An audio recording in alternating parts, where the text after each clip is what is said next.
नमस्कार, मैं दर्शन शर्मा आप सभी का स्वागत करती हूँ।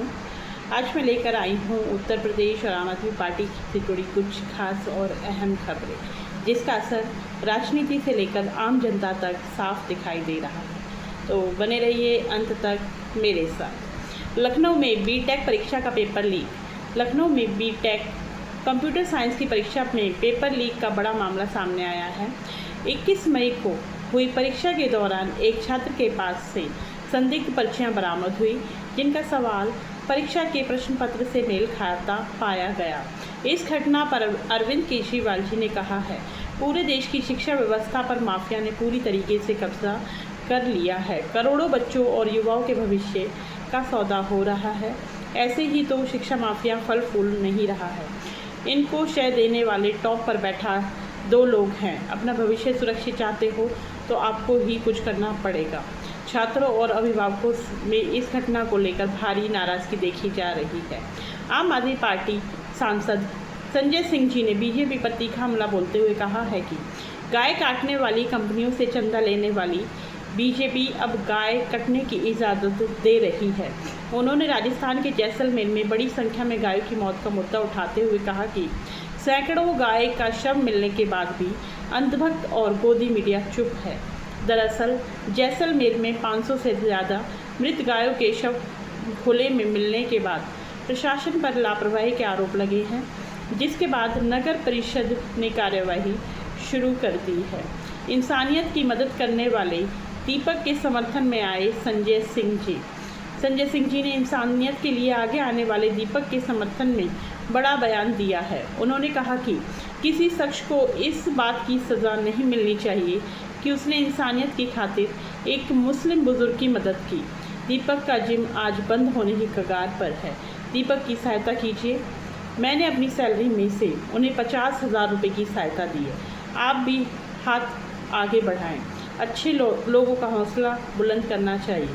सांसद संजय सिंह जी ने लोगों से अपील की कि समाज में इंसानियत और भाईचारे को मजबूत करने वाले का साथ देना ज़रूरी है। पेपर लीक मामले में एनडीए और केंद्र सरकार पर सवाल।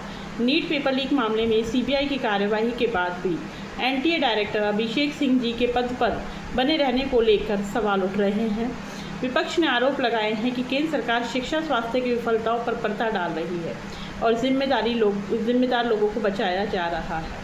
नीट से लेकर सीबीएसई तक गड़बड़ियों पर छात्रों में नाराजगी लगातार सामने आ रही है। परीक्षा व्यवस्थाओं को लेकर छात्रों और अभिभावकों में भारी आक्रोश है।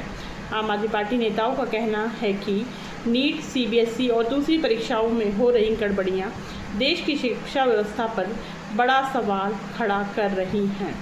गौ माता के मुद्दे पर बीजेपी पर हमला। आम आदमी पार्टी नेताओं ने बीजेपी पर आरोप लगाया है कि उसका हिंदुत्व सिर्फ चुनावी मंचों तक सीमित है। नेताओं ने कहा कि चुनाव खत्म होते ही गौ माता और गौ संरक्षण के मुद्दे भी गायब हो जाते हैं। ईंधन खर्च और रैलियों को लेकर पीएम मोदी पर निशाना। आम आदमी पार्टी सांसद संजय सिंह जी ने कहा है कि एक तरफ आम जनता को तेल बचाने की सलाह दी जा रही है और वहीं दूसरी तरफ बड़े राजनीतिक कार्यक्रमों और रैलियों में भारी ईंधन खर्च किया जा रहा है। नीट पुनर्परीक्षा के लिए मुफ्त बस यात्रा की मांग। आम आदमी पार्टी की छात्र विंग एएसएपी ने नीट परीक्षार्थियों के लिए मुफ्त बस यात्रा की मांग उठाई है।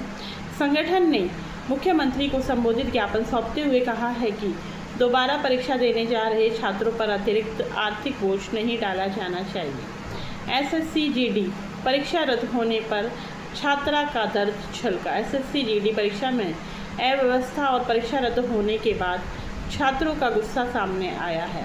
एक छात्रा ने कहा है कि सुबह 4:30 बजे से परीक्षा के लिए निकले छात्रों को बिना उचित व्यवस्था के परेशान किया जा रहा है।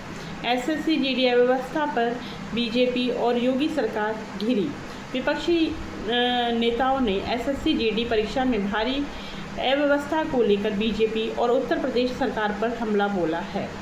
आम आदमी पार्टी के नेताओं ने कहा है कि जो सरकार एक परीक्षा ठीक से नहीं करा रही, वह युवाओं का भविष्य कैसे सुरक्षित करेगी।